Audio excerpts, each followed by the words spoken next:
Can't see him. That means go. Yeah. We're gonna have to go a little bit shorter today. We're gonna have to because we all got things to do. But anyway, hey everybody, Jared James here. Welcome to this episode of Today with Jared James. I'm honestly not sure. I think it's like episode 91. I was gonna say, what episode is it? I didn't even look it up. Is it? Okay. Are we gonna agree it's 91? Sure. If all not, right. then we're all He's wrong. keeping track. Apparently not us, or maybe we are because maybe we're right. What's up, everybody? I am joined today by Tomas. Hello. Tom, you want to say hello? Hello. Pretty soon we're joined by Teddy. Producer Tom. Teddy Remember just we talked about this. That's right, producer Tom. PT, yes.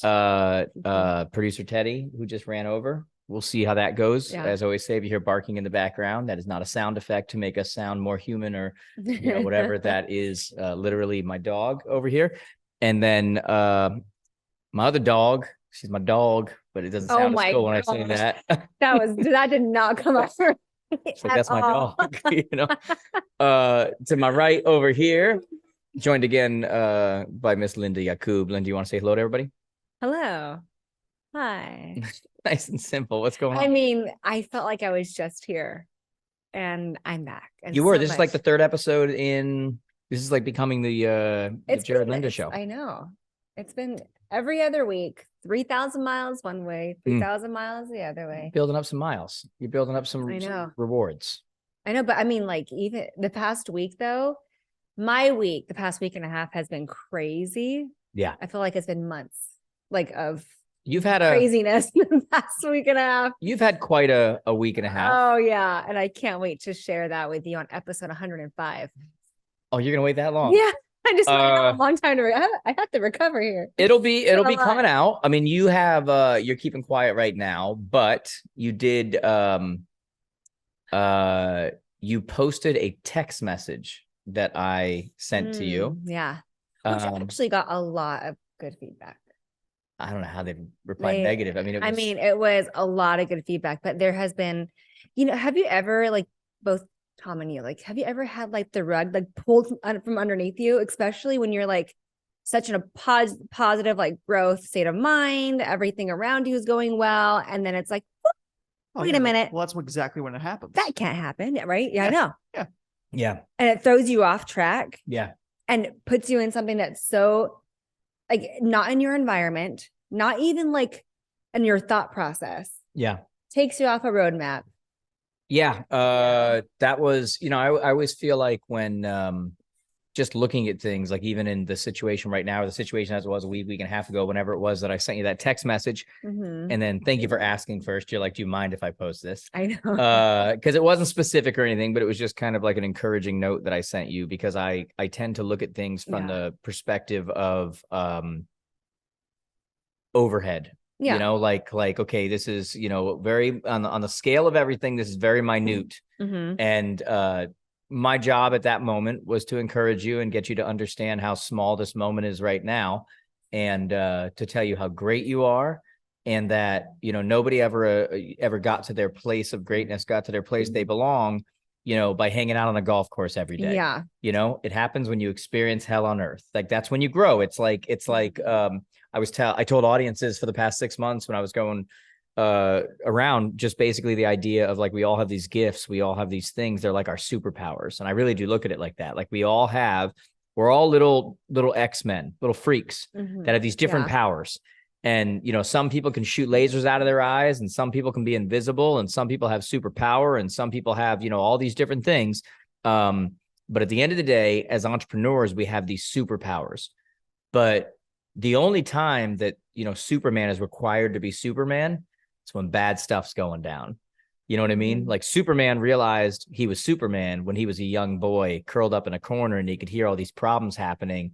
And what to everybody else, to him, seemed like this terrible, oh my God, make it stop. Why am I hearing a woman get kidnapped? Not a woman get robbed or something like that. Like, those things that at that moment he would have gotten rid of in a second if he could have, was actually what made him Superman. It's what made him discover that he had these gifts and that he could fly and he could go save her and he could, And so my message to you was very simple. I was going to say people can go see it, but they can't. It was on your stories for 24 hours. But my message to you was very simple. Just like, I didn't say it this way, but I'm like, look, you're Wonder Woman, you're Superwoman. Like, you got to understand that this stuff happens, and no growth ever came from a complete place of comfort or hanging out on a golf course every day. It always comes from experiencing hell on earth, because it's only in those places that we have to flex our muscles, our gifts that we have. Yeah. That's where they come out, you know? And that's a tough message to hear sometimes, but it's absolutely. it's the truth. For me, what was hard, it's one thing if, and I bet you everyone's like, what happened? What happened? But like, it's one thing when the situation impacts you.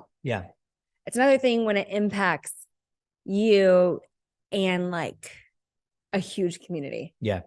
But I'm looked at as like, what are you going to do? Like, you know, something you have no everyone control looks at over, me but then as, you're a like, what do you do? lifeline, Yeah. I am not like, and so, and I have a hard time personally not taking someone else's burden upon me. Like, Yeah. so I will feel Tom's pain Yeah. and I will feel helpless, and I would put that on me.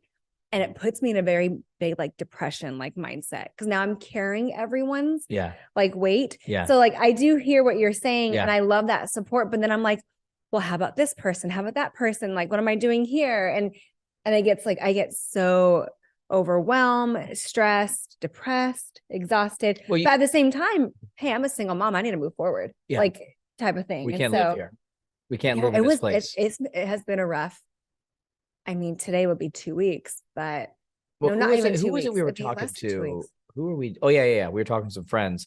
And so you immediately, you know, with everything that went on, just went into game mode. You were just like, all right, let's go. So I didn't process. And you were not processing it. You were trying to No. fix and trying to do this and trying to whatever. And then we were talking to some friends, and like you immediately, like within like 10 seconds, started crying like out of nowhere. And you're like, I think you literally said, you're like, I think this is the first time I've actually processed this. Like, you know, like whatever. Well, it is like, it's, you know, I mean, a lot of moms out there could agree to this. It's like you go mama bear mode right away, and you're like, I'm protecting these people.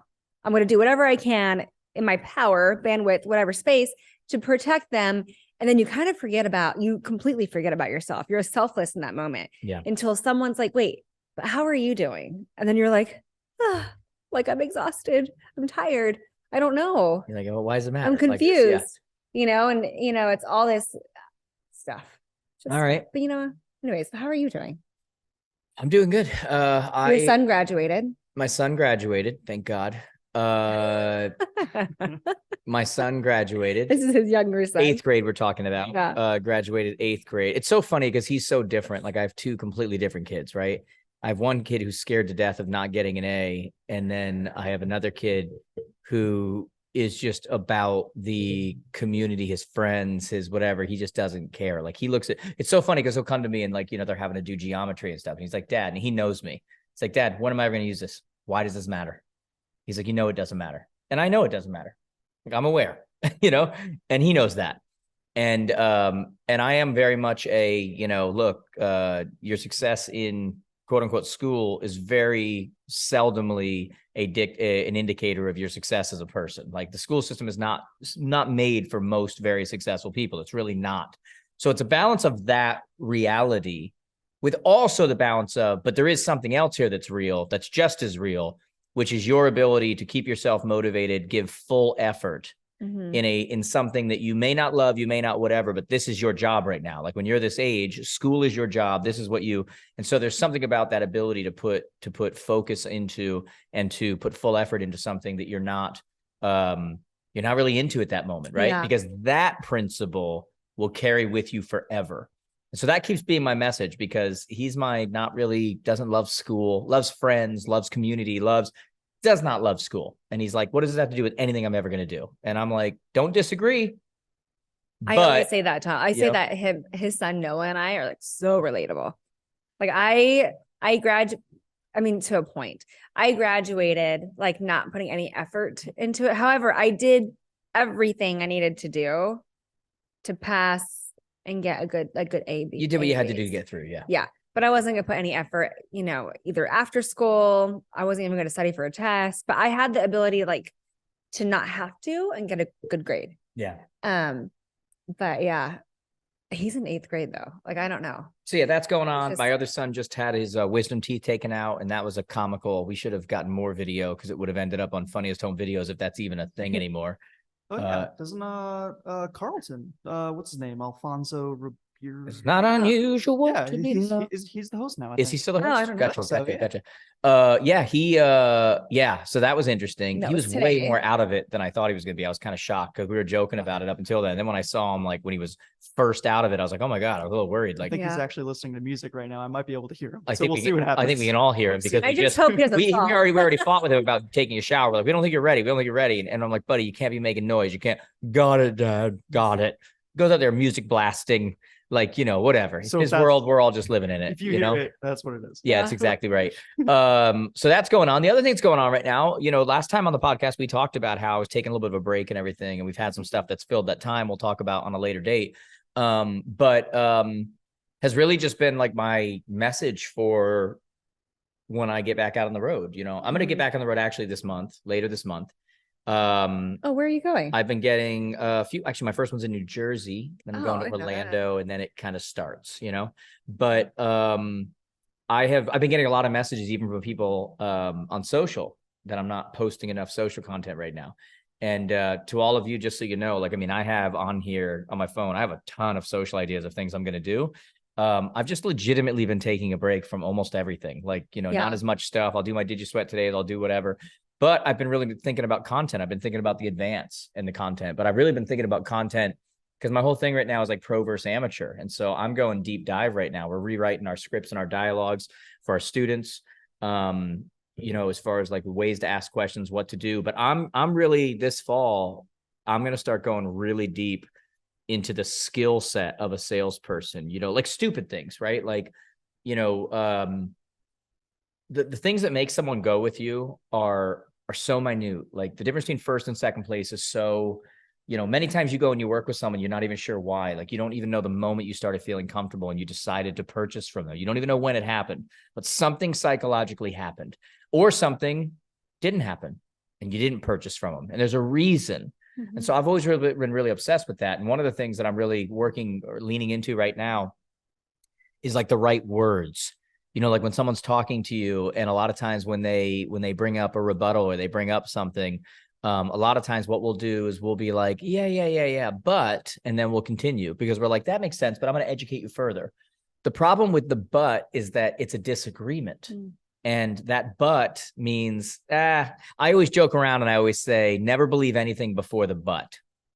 And what that means is people will be like, oh my God, she's such a great lady. She's whatever. But now here comes the truth. Okay. Here's what I really think. I need to preface this in case you guys are friends, but let me give you the real deal.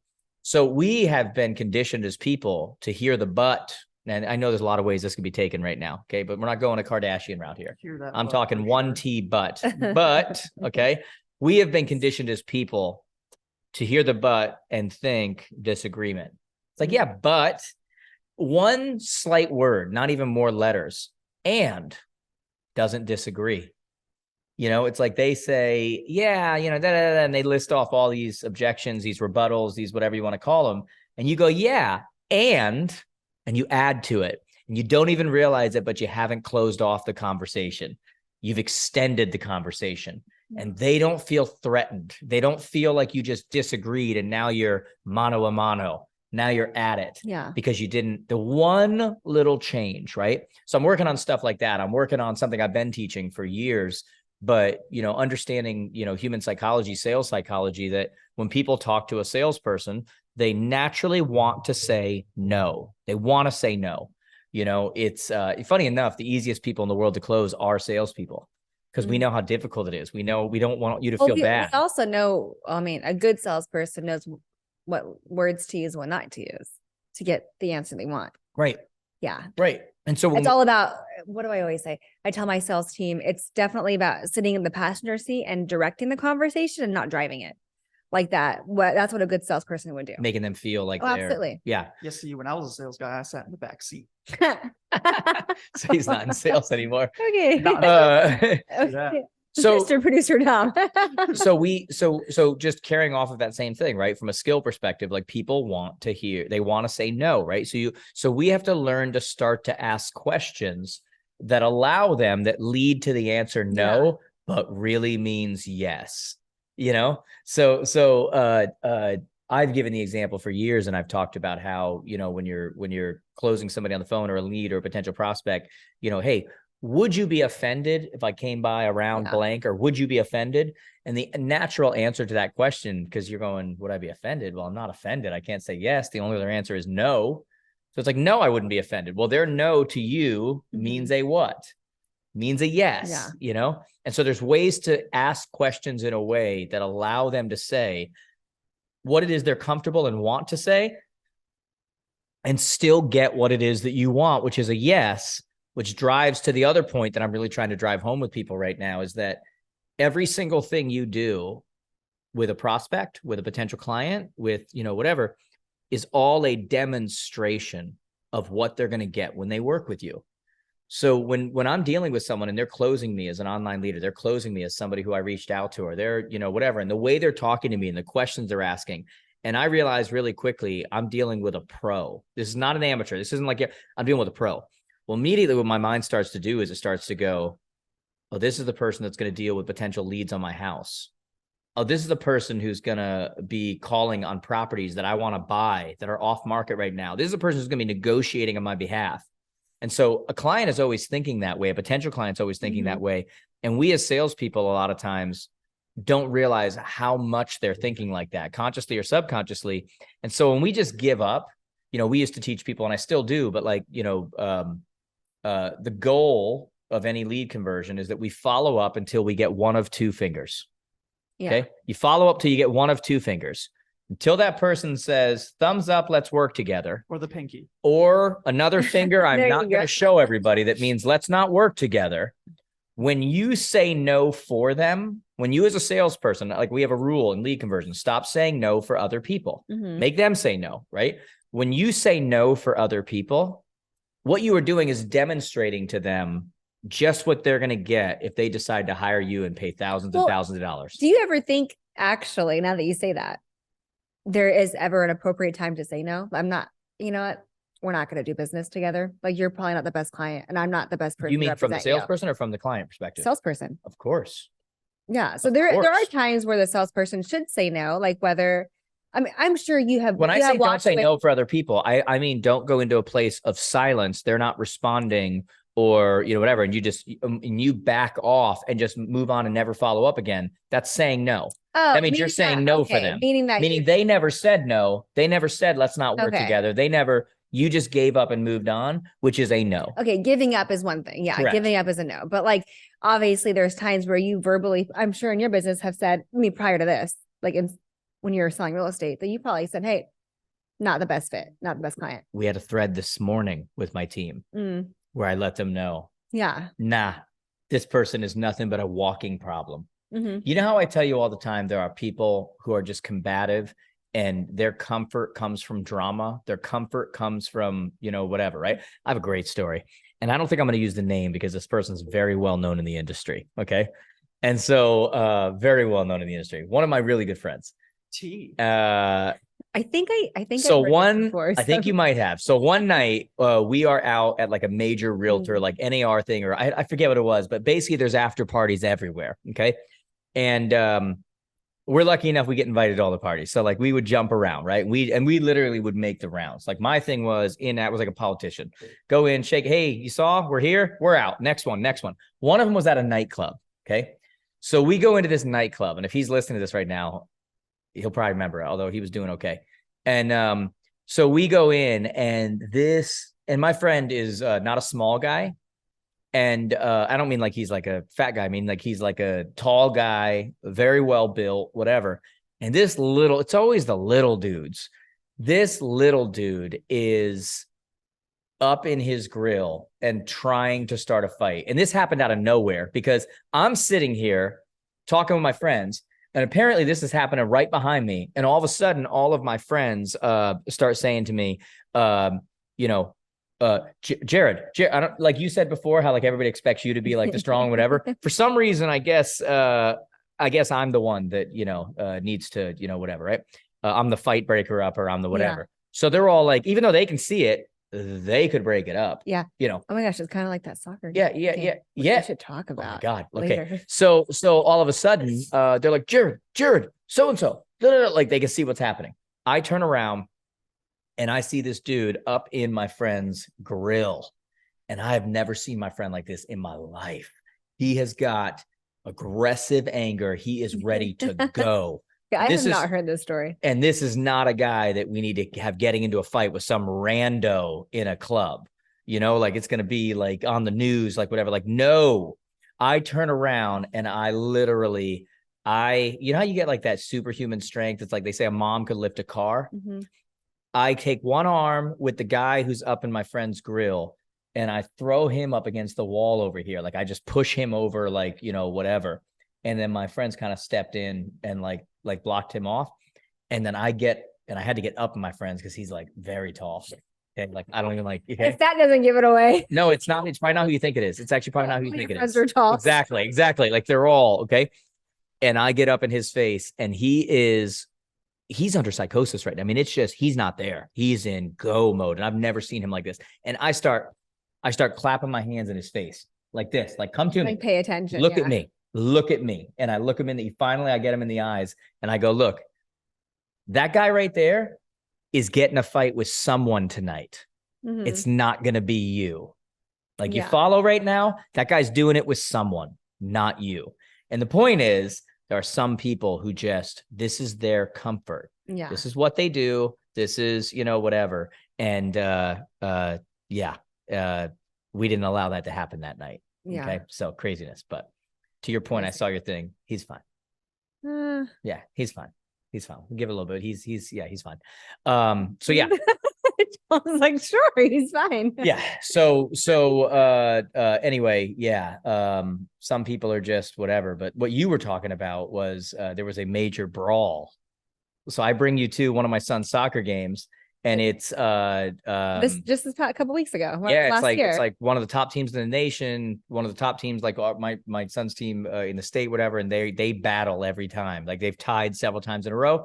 And in this particular game, first off, the ref was terrible. The ref was whatever, but there ended up being a brawl at the end of the game. And all of a sudden now I'm breaking up grown men and women who are out on the field. They're ready to fight. They're all sideline parents. Oh, they are ready to fight. Like they're invisible. legit ready to fight. Like it's happening. And I'm jumping in front of people and I'm having to like, guys, it's a youth soccer game. Let's just relax here, you know? You know what I was doing? Videotaping it, making sure that I'm like, all the parents are there. I'm not going to get in that. Something's going to happen. The ref's over here. I'm like, let's record this. So if anything does happen. It actually probably is good though. So somebody, so my son was in there and he's like a peacemaker. He's like me. He goes in and some kid comes over and shoves him. So he shoves him back. The kid falls over the trash can. And then like two of their guys like hold him, and some 20-year-old kid came in from the sideline and sucker punched him in the face. Yeah. Now, I didn't know that. So we found out that a bunch of the parents, the dads who were like freaking the frig out and like losing it on this kid who was 20, man, and his father, was because his father like encouraged it and was like, you know, yeah, like all excited, whatever. And they were livid. And I'm breaking them up. And then I find out that I'm breaking them up. They're going crazy because this guy just came over and sucker punched my kid off the sideline and whatever. Thank God I didn't know that. Like, because I think I would have gone to the place of my friend from the club.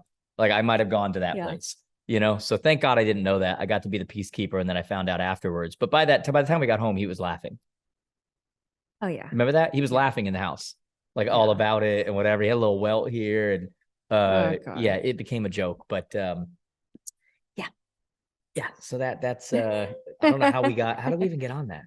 I don't know. How do we get on? Some people just want. How do we get anywhere? You know, we were talking about skills. We're talking about skills. Yeah. We're talking about skills. We're talking about whatever. But back to that point, you know. Oh, you're talking about people are just sometimes they're just who they are or whatever, right? It was like Maybe some people are just like we're talking about that. Right, I like, really don't know. Maybe I said sometimes some people say no. Yeah.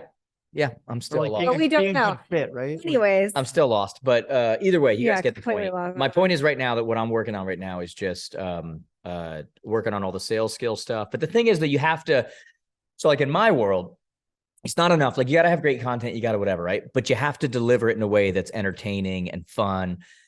And so what's fun for me is when I start coming up with my stuff as far as what I'm doing, my real learning will come in front of the audience. You know, how you hear like stand-up comedians, they go and they do like little small, like whatever. And then before they go do MSG or before they go do whatever, right? I've talked about this before. So my heading up to the advance will be doing all these events and I will be trying stuff and I'll be throwing stuff. I know the punchline. I know where I want to go from a skills perspective, but I'll start telling the story. And as I'm telling it, I'll start thinking of other stories and I'll start thinking of, you know, what, like maybe that one about what I told where, you know, he's fighting someone, but it's not going to be you. Maybe that will end up in there. I don't know. But the fun for me is then getting in front of an audience and trying something, going, that's an idea. Let's work on it. Let's see what's going on. And then you find jokes, you find humor, you find better ways to drive it home. And then by the time we get to the advance, you'll see what I'm going to call the finished product, but it's not completely, because then at the advance, I'll start thinking of more because you have like a home crowd and like your head works a little different. And then, you know, those events that I do in November, December, January, whatever, they'll start getting the real finished product of like, okay, this is really what we came up with here. This is really what we're like, you know, so that's where I'm at right now is I'm taking a lot of notes. I mean, if you saw my reminders on my phone, it's just when I say idea after idea after idea after idea after idea of like what's going through my head. Yeah. It's right now I'm in a place of all day long, just ideas. So when I say that I'm off the road, I'm doing whatever, like, we've got a lot of things we're working on and other things and whatever, but like, I'm also using this time right now to just be like, this is the reason why I'm not doing a lot of social content right now too. It's because I've got stuff I'm keeping to myself. It's still a busy season, like for you. And then honestly, like Tom, you guys are doing a ton at the office because you have a couple of weeks until you're out of there. Yep. Like your guys' whole right now, you guys are, and then, you know, what like other new tasks and projects you guys are taking on as well. Like you guys are like overload. Yeah, there's a lot. Well, I mean, that's how, I don't know about you, but that's how I operate. I don't have any problem with that. I would take over underload. I know. I think. Oh, you're talking about them doing. They probably feel the overload. You don't feel it. It's because we actually talked about this earlier. Like with your team, you're really good at delegating and tasking. Yeah, I trust. Once I trust somebody, I'm good. Stay out of it. So they might feel the overload, or maybe it makes them work a little more. Maybe they're more productive. I feel like that. It's probably a good time. I feel like I give you guys stuff and then I'm like, okay, update me. What's going on? I feel like that. I don't know if you tell me honestly right now, but I feel like that. Like once I trust somebody, I feel like it's good. Like I'm like, okay, I got you. Do this, do whatever. If I have a specific instruction, I'll give it. Like I think the other day we were selling some stuff and I'm like, hey, do a thing of all the whatever, or do, you know, are we able to whatever? I'll throw in my ideas or whatever, but I feel like I let them kind of go, and then I trust them. You know, like once you trust somebody, it is what it is. The other thing I'm doing right now is I'm figuring out how old I am, because we talked about this on the last podcast, but like I love about when I'm home right now, how much more easy it is to, like you told me the other day, you're like, oh, you're looking leaner. Like you're looking like, you know, whatever. And it's because I'm not on the road, whatever. And so I'm so consistent with the gym, and I'm so consistent with my eating and my food and my, that I get into a really good place, right? Where like, sometimes I'll even be like, dang, like I'm like, all right, now there's a little whatever. Sometimes he just compliments. Yeah. I'm like, oh, now, hey, you, what's that, a mirror? No, I'm just playing around, everybody. But to piggyback off of that, I'm realizing how old I am, because I'm getting like injuries, but not like, you know, oh, I stubbed my toe. I'm getting like injuries that last. And when I tell you they like are ticking me off, it frustrates me to no end because I have no control over it. I used to always say I'm like Superman. Like I still say my one superpower is I heal very quick. He heals quick, but that, like he's had this like tendon thing on his arm for now over a year. He got an MRI. Yeah. And then he's like, oh my gosh, my other arm's now hurting. Now this one. Oh my gosh, my thumb still hurts, and it's been months. And then like he'll get back spasms. And then now, I mean, back spasms have been better since I haven't traveled. Go work out. And this is like everything else is fine. And all of a sudden he hits his knee on something. Oh, now he has a massive bruise. Oh, it's bad on his knee. And the poor guy is like limping. Oh, that one's bad. That one's an actual, there's a difference between like an injury and like just like that one hurts badly. My leg is stiff. I'm limping, but it's going to go away. Like it's a healing process. What frustrates me about these are like, it's been over a year. I finally had to go get an MRI because I would start off every workout and I would do 6 sets of pull-ups. And 3 sets of them were with your arms like this, like in, like, you know, pulled up like this, right? Which is really good for your lats and whatever. And I could do it, but it would kill. I can't do those now because when I flip my hand that way, it hits that part of the elbow, the outside where like it hurts. I feel like it's one thing after the other. And then all of a sudden, like respiratory, like now it's like chest and breathing. And well, like, that was, you know, what's funny? So bizarre. So I got like, I swear once I get off the road, it's like like if you've ever been like, you got to like your body pee real bad and you get near a bathroom and now like you see it, it's like it sends a signal to your body that's like, there's a bathroom. And if you don't get there in 3 seconds, I don't care if you're a grown person, you're about to wet yourself. Like, cause you just signaled your body that there's a bathroom. So here, even after you've held it for 3 hours, if it sees that bathroom, it's like, this is our chance, buddy. I'm not holding out any longer. Right. That is what I feel like when I get off the road. My body will hold together through a rigorous schedule of nonsense, just, you know, not normal. And I just next, get on stage, hours, pictures, fly off to the next, do the whole, like whatever. But when I go and I'm ready to come home and I have an elongated break, it's almost like my body like throws up the white flag and goes, we know you're home now. It's time. And I got so sick, like so bad. But then I told you I was reading, I saw something online and someone was like, did anybody else like get some strange illness? It's not COVID, it's not this, but it's definitely not a cold. It's much worse. And they gave all these symptoms. And I'm like, yeah. It's one of those late night infomercials, you know? Respiratory. Do you feel this and this and this? Call this number. It's the truth though. Like, yes, it is. you know, I went and I got like, I called in to my doctor and got like prescription meds. I went through the whole cycle of them. And then you're like, I still feel like I was even worse. Like at the end, it just kept coming on. Like, I can't imagine if I didn't have those meds. Yeah. And then it hit like respiratory. And then it hit like, I mean, it's just like, God. And then the smoke out here in Connecticut. Oh my God. Well, that's all coming over from Canada. That's normal in California. We get wildfires all the time because it's dry. But I like flew in and you could smell it in the plane. And so you're trying to like recover from chest or whatever. And then now you have the smoke coming in. Yeah. Yeah. Gosh. So it's been a crazy time. But you know what's funny was that one of the things that somebody brought up to me after our last podcast, I said like, hey, what do you want to know about? What do you want to hear about? And somebody said something like, you know, I hear you say all the time, consistency is undefeated. I hear whatever. They said, how do you stay consistent? Like how, like what is it you're actually doing? Right. And there's so many ways to look at that. Right. But I immediately went to something that's so tangible, something that's so like weight, you know, like I think we talked about in the last one, like, you know, my weight fluctuates between like a 5-pound scale. Right. And, you know, when you look at that, it's like, okay, so it stayed consistently in here. Like, how does that happen? And we could get into a lot of how-tos and different exercises and how to eat. And, you know, look, like I've said on one of these things, right? I'm doing a 40-gram protein thing, 0 sugar, like just like, but we're not nuts either. Like we're going to go tonight. I'm going to get a nice chicken parm, you know, whatever. But then I will go right back into mode. Right. But I look at it like almost like a boxer.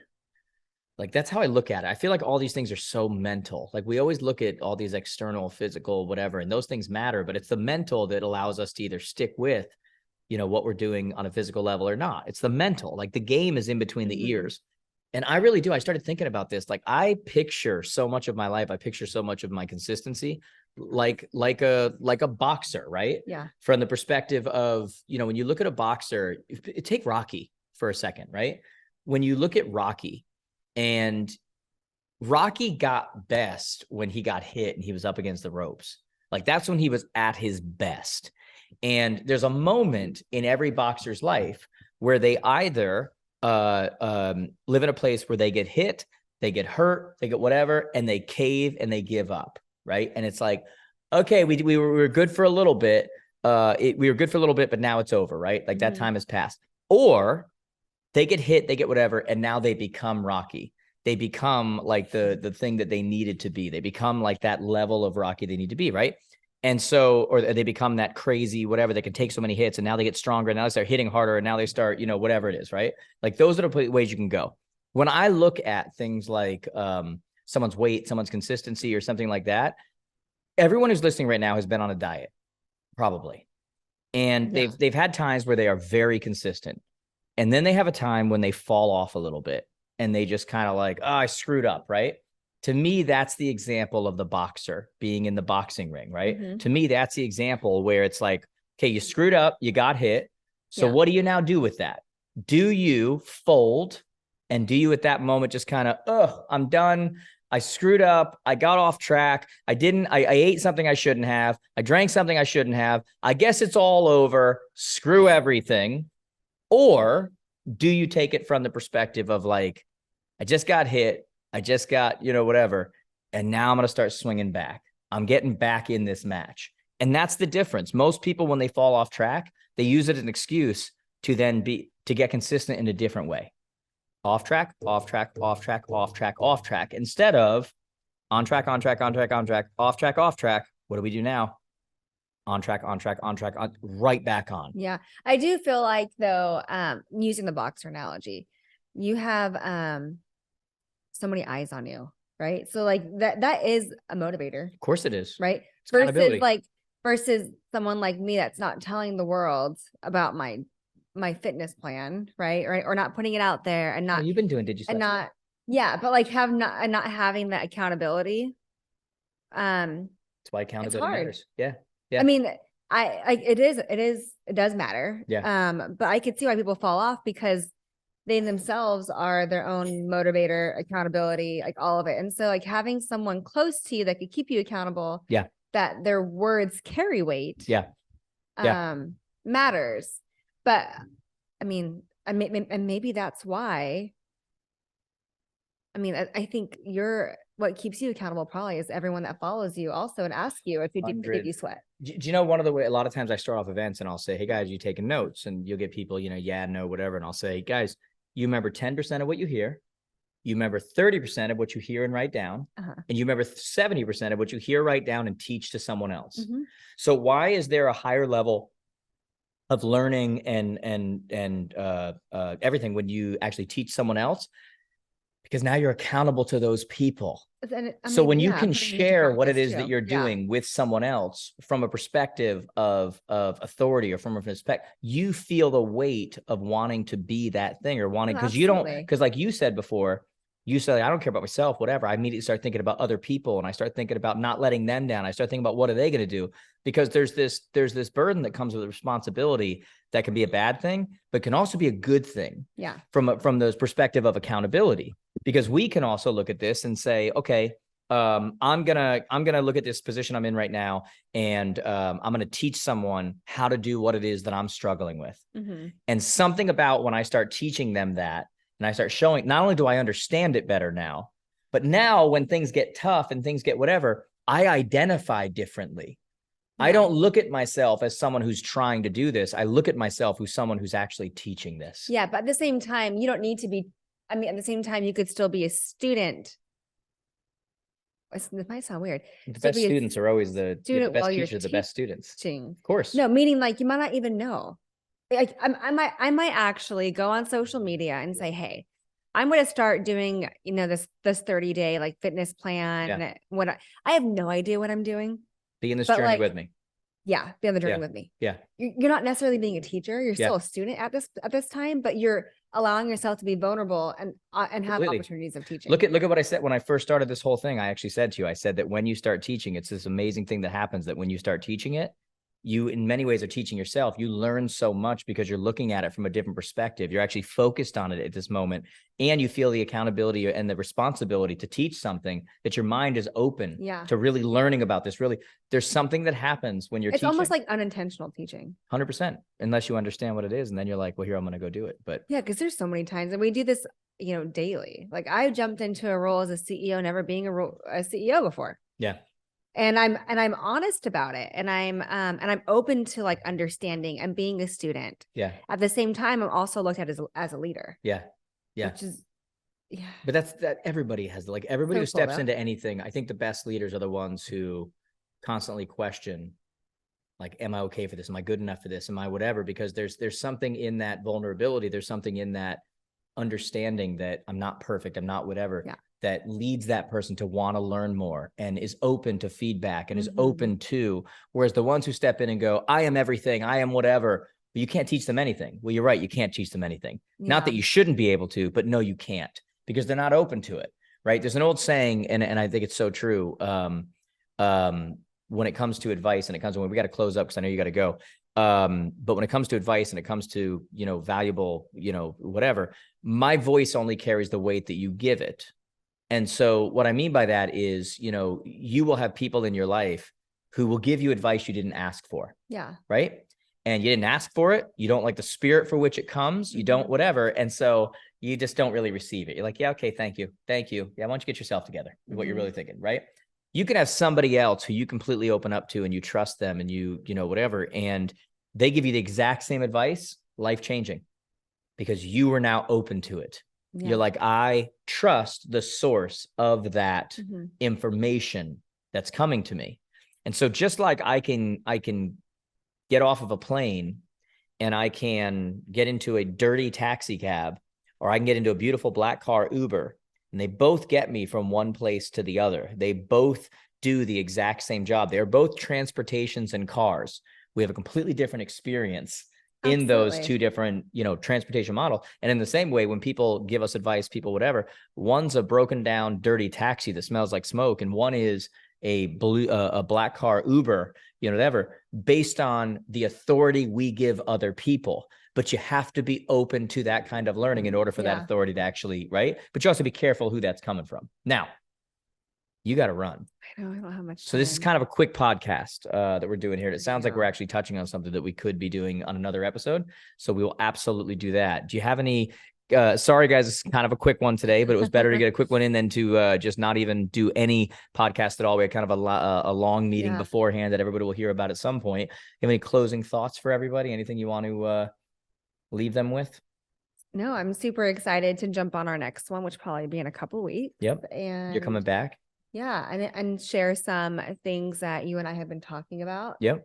Possibly in the works. Some point. We don't know if we'll be able to at that point yet or not. We'll see. We'll see when that time comes. Definitely fun to, there's a whole same book, but a whole new chapter is happening. And yeah, it's a good way to put it. It's been, yeah. And that's actually a perfect way to put it, because it's so motivational and corny, but it's just so true.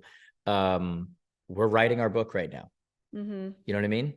Yeah. The story that will be told. We're writing that book right now. So with that being said, guys, thank you so much as always for watching, for listening. If you're watching on YouTube, make sure you like, comment, let us know what else you want to hear about, subscribe, turn on notifications. If you're watching it or listening to this on any of the, it would be super interesting if those like people listening and watching us on YouTube or whatever the platform is, to in the comment, like, what do you think this chapter is? I would love to I love to see what people are thinking. I know it's very dangerous. And it could start some really bad rumors. Yeah, exactly. Nothing scandalous. If you're listening to this on any of the podcast platforms, guys, first off, thank you. But make sure, like we said, 5-star, leave us a written review as well. Make sure you're subscribed, guys. We're going to keep doing these. I'll be doing some solo as well. I'll be doing some with Tom. I'll be doing some with some other people as well. I enjoy doing these with Linda when she's in town. You should totally bring in your son and do one. You think I should? My son is right there. He's over there. Kind of cool, huh? Podcast with dad. Oh, he's even repping the merch. I would tell you to come show it, but your mouth's all blown up right now. Like, you don't even look like you. Right after I told a story about you getting punched in the face, they're gonna think that that's the reason. Might be Father's Day is coming up. You might the kid has on a hoodie right now that says "Consistency is undefeated." Let's go. Father's Day podcast. Let's go. There we go. You want to do a podcast with Daddy? Would you actually? I feel like you would. Oh, absolutely. Nice. We got to do one. That is our sign that it's time to go. You need to go get a massage. Yes, I need to go get some relax time. Yeah, that will never, guys, you'll never hear me say I'm going to get a massage. I don't need some stranger putting their hands all over me. With that being said, guys, thank you so much. Tom, as always, thanks for being on here, man. Enjoy, guys. We'll see you on the next episode. Talk to you. Out.